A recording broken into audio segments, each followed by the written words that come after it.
And liftoff. Solid rocket Liftoff boosters of the kicking in. 25th Space Shuttle mission, and it has cleared the tower.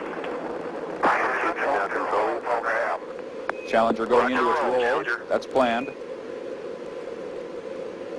Good roll Watch program it spiral confirmed. away from pad 39B, Challenger the first now use heading of pad downrange. 39B since the old Apollo days and the Skylab missions. It's chilly in Florida. Icicles formed on the pad overnight. NASA Engines engineers are getting concerned throttling that down now. they might have broken At off during the 94%. launch and affected Normal the throttle, fragile heat most of the flight, protection tiles 104%. that protect the shuttle on its way back in during re-entry. We'll throttle down to 65% shortly. Don't know what the effect might be just yet. The astronauts will take a look later on during the mission. Engines at 65%. 3 engines running normally. 3 good fuel cells. 3 good APUs. APUs, the auxiliary power Velocity units. 2,257 feet per second. Altitude 4.3 nautical miles. Downrange distance 3 nautical miles. It's always amazing to hear how quickly the shuttle moves. It's already more than 4 miles downwind, as we just Engines heard. throttling up. 3 engines now at 104%. Challenger, go with throttle up. Roger, go to throttle up. The shuttle mission will launch, my God, 1 minute 15 There's been an seconds. explosion. Velocity 2,900 feet per second. Altitude 9 nautical miles. Downrange distance 7 nautical miles. this is not standard. This is not something that is planned, of course. Well, I can remember the day. I was actually in Miss Davidson's classroom at the 7th grade building in Newcastle because they used to pull kids together and the entire school watched space shuttles go up. I mean, that was a major event. And she being a science teacher, it's probably to a generation before you guys with 9/11. For our generation watching it, and all of a sudden you saw, 30 seconds in, basically, an explosion. First time I think I watched, even though you don't physically see it, but watch somebody die. And know that death had happened. And I remember Miss Davidson, she was a younger science teacher, crying in front of my classroom. And we didn't know, and it was just silent the rest of the day. And then the principal came on, Mr. Bunch, and made an announcement to us. And I'll never forget that day. But I think to our profession, I think our profession came together.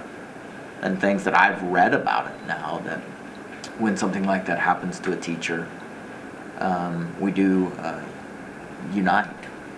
And just have the respect for each other and what we do.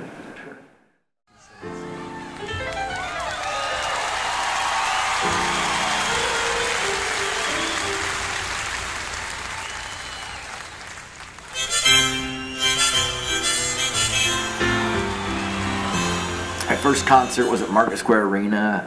Went and saw Billy Joel, Piano Man, and I'll never forget that. It was cool. And then I went to the almost polar opposite, not really, but at the Hoosier Dome at the time, went to Monsters of Rock and got to see Metallica live. Probably the best in concert I saw was Van Halen. Was another one, but one I did not like. It was just, I don't know, maybe because my wife, who was my girlfriend at the time, was all into his Def Leppard, and I got stuck at a Def Leppard concert at the fairgrounds. But buddies of mine in high school, that was a big deal to go to concerts, and so through my high school, we'd go down. I mean, through high school years, I went downtown. Then when I went to college, that's when Deer Creek opened, and that's what we called it. It wasn't what it is now, Klipsch. Yeah. It was Deer Creek, and I got to go to one of the last Grateful Dead concerts there, and that's when they went through the wall at the back and slid down the hill, and just things like that. And then Fish became big instead of the Dead, and I never wanted to go see Fish because it wasn't the Dead, so that was fun. Of course, we have Little House on the Prairie. I feel like that was a big one. But personally, what? I would say growing up, watching Little House, you did. But The Cosby Show was big. But more so for mine was Seinfeld. Then we would sit around in high school and meet up at people's house to watch Seinfeld, or even in college at the fraternity house. And Seinfeld was on. You'd watch Seinfeld.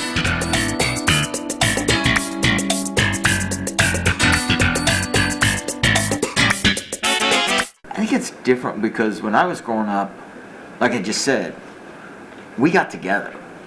Like buddies got together and you hung out at people's houses because you had no other way really to communicate.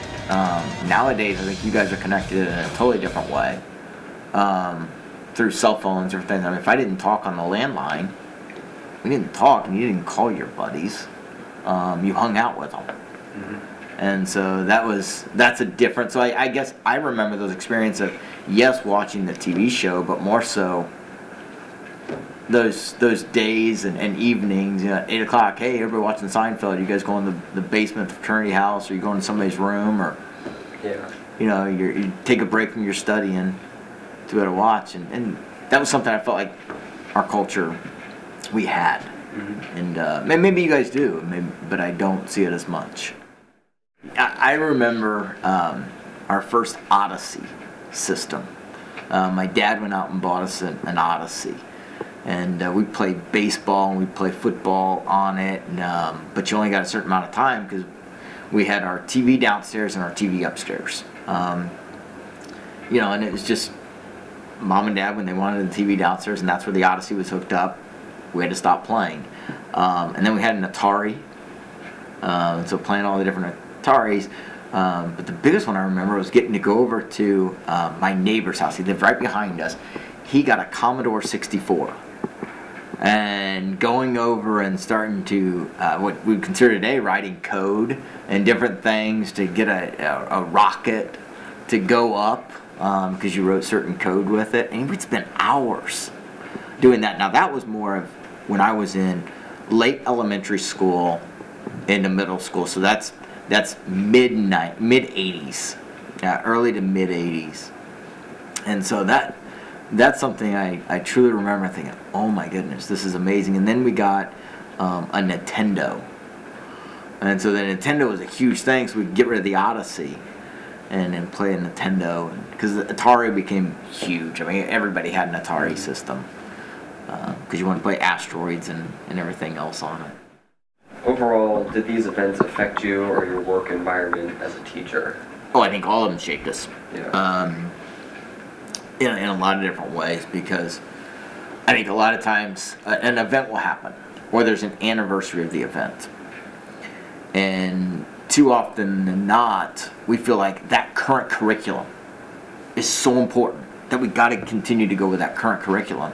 And yet we don't just stop, and I always say land the airplane, and go through it and talk about the event and allow kids to talk about the event, because we feel like, well, I don't have time, and I think that's not a building issue. That's a national issue with all the national standards and all the new testing that you guys have to do that we didn't have to do. I mean, I took the Iowa Basic Skills test, but it didn't impact my graduation or anything else. We felt like this is a stupid test. We got to go into a room and take it for a day, and the teacher would be like, just take it and move on, and we go to the next thing.